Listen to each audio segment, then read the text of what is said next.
Hi, everybody. Welcome to Reserved Seating, and it is April, so that means it is Rob month. It's my month. Rob, it's your month. It's my month. A month for me. A whole A month. month for you, And and you you might be are. thinking, and you might be thinking, didn't we just do this? And the answer is yes. But this is going to be a fun month too. We are Yes. starting off by talking about Star Trek Beyond, directed by Justin Lin, the third entry in the Pineverse of Star Treks. They keep saying, even though it's not April 1st, that the fourth one is coming and it's going to be the finale for this cast. To be perfectly honest, I would love to see a fourth one with this cast because, Yeah. as I'm sure we'll talk about, I really enjoy this cast. I enjoy this reboot series. But I just don't believe it. I think it's one of those things that's happening right now to make Paramount sound more profitable.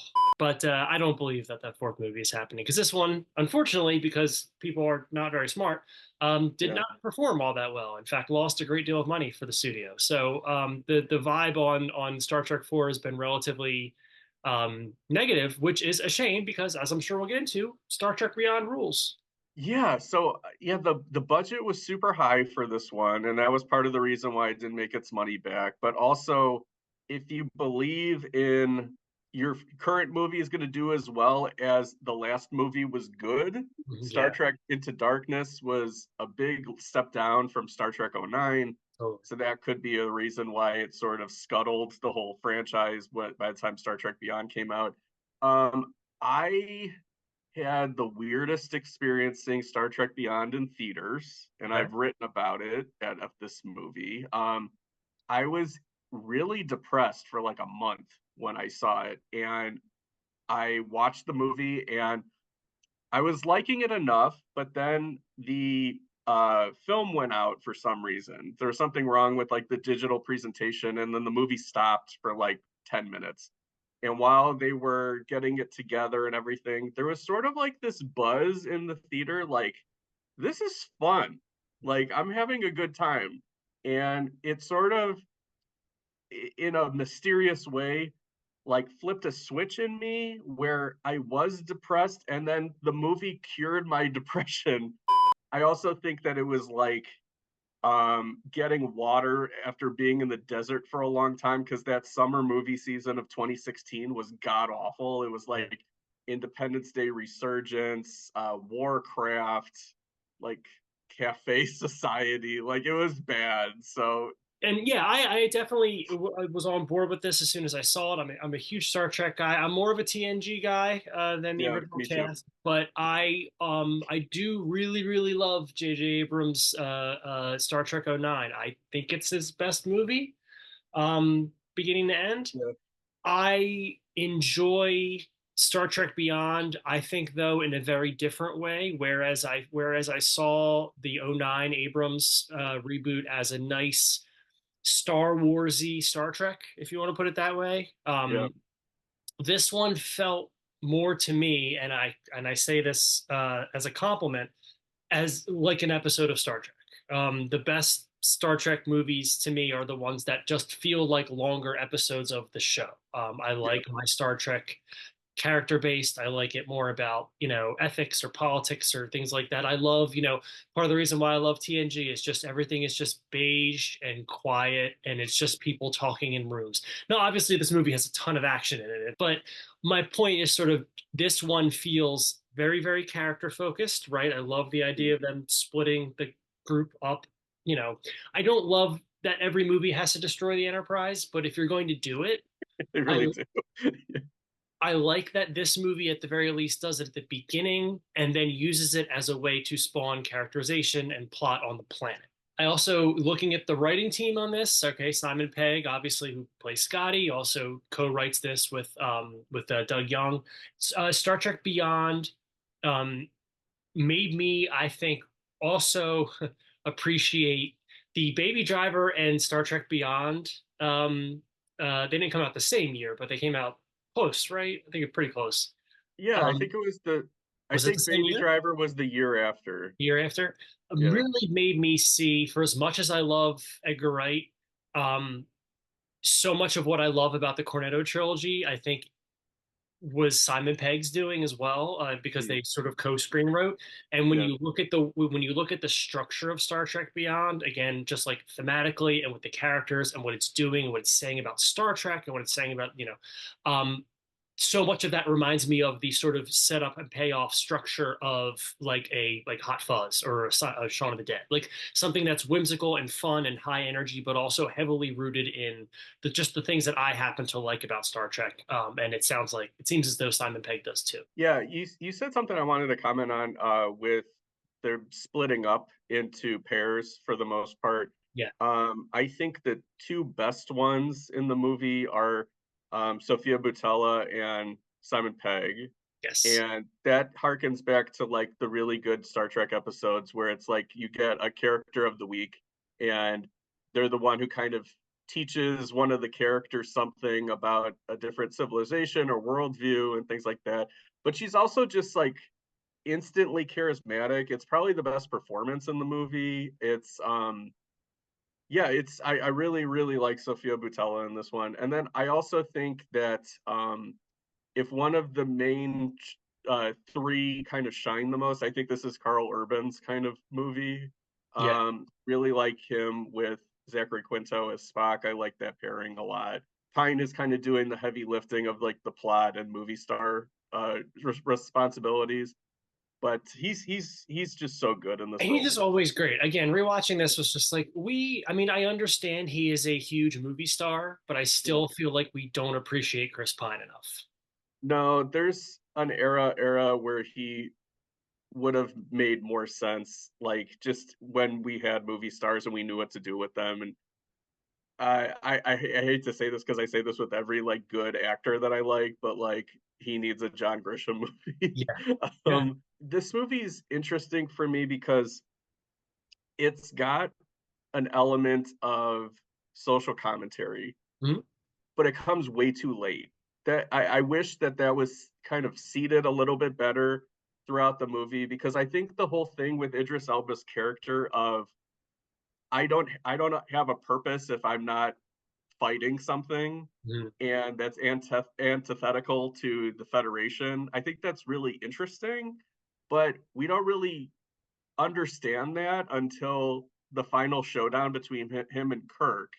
Whereas I think that if he said that to John Cho or Zoe Saldana like earlier, it probably would have made his character seem more than just Idris Elba in alien makeup. I can definitely see the movie fighting with itself near the end. I mean, I love the opening of this movie where it's Kirk delivering his captain's log and he's talking about how things are starting to become episodic. I mean, again, Yeah. like we talk about this movie being an episode show, and like so much of that, so many of those sort of in jokes where he's just like, I'm tired of doing this. I don't know. He's going to apply to be the vice admiral, but again, we're calling back to things like Wrath of Khan and stuff, the original series where it's like Kirk belongs on the bridge. That Kirk can certainly is qualified to be an admiral or whatever, but Kirk belongs on the bridge. That's what he needs to do. That's his focus. Um, and so to have the foil, have the villain be somebody who did get lost, as the admiral says, like it's easy when you're out in the vast nothingness of space to get lost, to feel like you're purposeless, to feel like you're aimless. So I do like seeing that as like sort of a direct foil. I think that the movie gets distracted with having the big action ending, whereas Yeah. I would have loved to have had more of the character depth that the movie was really good with in its first two thirds. You know what I mean? And then it Hmm. goes to well, we got to make it exciting. We got to have a big glass city with explosions and zero gravity and all that stuff. I so wish that, and I don't think this will happen just because it would be cost prohibitive to do so, but I so wish that they would do like a limited series for Paramount Plus with this cast, and it Yeah. didn't have to be a big action extravaganza, like that they could just sort of do the episodic thing, or just like kind of have an arc over 10 episodes or something like that. I think they're good enough actors where like I think that they could definitely make it really compelling. Yeah. Um, I and also maybe that's just because I'm watching TNG like nonstop right now, and oh it's just so good. But one thing that I do like about Star Trek Beyond, and this is another reason why I think even though it's unlikely, I do kind of hope that they have a fourth movie. Totally. Of course, I always am like, I want them to. A lot of franchises, I want them when they get too big, I want them to scale down, but that will never happen. But I would like to see a scaled down fourth entry because for whatever reason, the comparison to like a high school student is coming into my mind. Like freshman year is Star Trek '09, and it's the punky QB, and it's like so popular, and they were a nerd, but they're cool now, and Yeah. something happened, like they took their glasses off, they did their hair in a different way. Um, that's Star Trek '09. Star Trek Into Darkness is where like I don't know what to do with this popularity. I'm losing my friends. I'm alienating people. Star Trek Beyond is like I've got interesting theater friends now, Yep. and like I'm forming my personality, and I'm kind of not just for everybody, but I'm also kind of like sort of for a niche of people, and it's I've grown into more this. target marketed than like for a Yeah, general mass audience. So I totally. would like to see the senior year of high school Star Trek before we send it off to college. You would think, as you said, that it would be like easy to get this cast to do that since that was so much of what spawned what they're doing on Paramount. You know what I mean? But I guess maybe they're just priced out of that.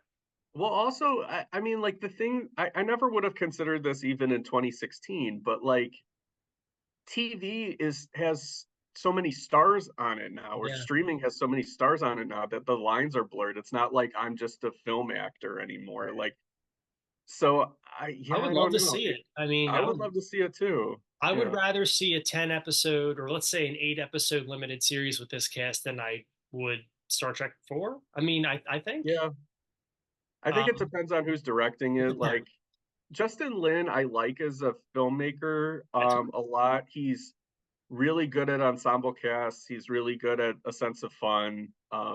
He was the right choice for this. He was, yeah, and he seems smarter and smarter for getting away from the Fast and Furious franchise. Although I feel bad for him that he went back to diminishing returns. But yeah, I don't know. For the fourth Star Trek movie that I'm picturing in my head, I don't think he's the right guy either. Like I feel like you need somebody who's sort of kind of more in a room talking type of director. Yeah. Yeah, Star Trek Beyond is really fun. I haven't revisited the Abrams movies or Star Trek Beyond as much as I would think. Like I was so into Star Trek '09 that I was buying like Burger King glasses, and I was just like, it was like it like totally crystallized like how much of a Star Trek fan I am. I probably watch them both once a year. I think they're both incredibly watchable movies. But I Yeah, always have the most. I mean, Beyond is like it's almost like an Infinity War Endgame situation where like Infinity War is climbing the ladder and you're impressed with how high the slide goes, and then yeah, Endgame is just sliding down the slide and you're just excited because you're sliding down. yeah. Kind of very similar where like you're watching '09 and you're really impressed, like wow, they're actually really able to handle all this and loop in Nimoy and all that, and then Beyond is just the beats and shouting, and it's just great. So everybody should rewatch Star Trek Beyond. It's Should I great. rewatch Star Trek Into Darkness, or is there No. nothing? All right, so next week another one of my favorites for yet another Rob month, and that's going to be a comedy that is much talked about, but I still think is underrated, and that is My Cousin Vinny. I think that even though Rob, all right, so this is how it worked. Rob gave me a list of movies Yes. and of that he wanted to talk about, and I picked four. Mm-hmm. And I did the same thing because May is Adam month, so Is I that a did that. month? I did Well, that for Rob. So keep an eye out for Adam month.